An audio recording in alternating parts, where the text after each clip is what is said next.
पद्धतीला धावायचं आपल्याला हे ह्यांनी गद्दारी केले ते तो त्यांचा गुणधर्म आहे. आपला गुणधर्म आहे सरळ चालायचा, लोकांच्या कामासाठी आपण यायचा, हा आपला गुणधर्म आहे. प्रीति मैडम आगे बढ़ो, प्रीति मैडम आगे बढ़ो. काम किया है काम करेंगे, नहीं करेंगे.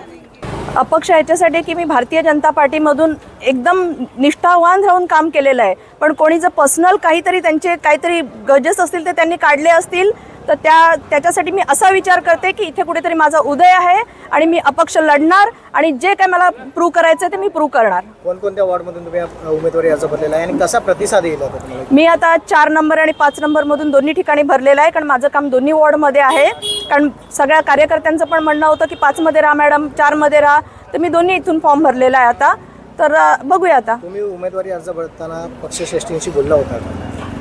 शेवटच्या क्षणापर्यंत 2 वाजेपर्यंत मला सगळ्या अपोजिट पार्टीकडनं इतके कॉल येत होते तरी देखील मी कोणाचा कॉल रिसीव्ह नाही केला. मला किती दिवसापासून सांगितलं जात होतं की तुला लटकवून ठेवलेलं आहे, तुम्हाला लटकवून ठेवलेलं आहे, तुम्हाला देणार नाहीत. मी सगळं नाही दिलं तरी चालेल, पण मी निष्ठावान कार्यकर्ते, मी शेवटच्या क्षणापर्यंत त्या याची वाट पाहीन.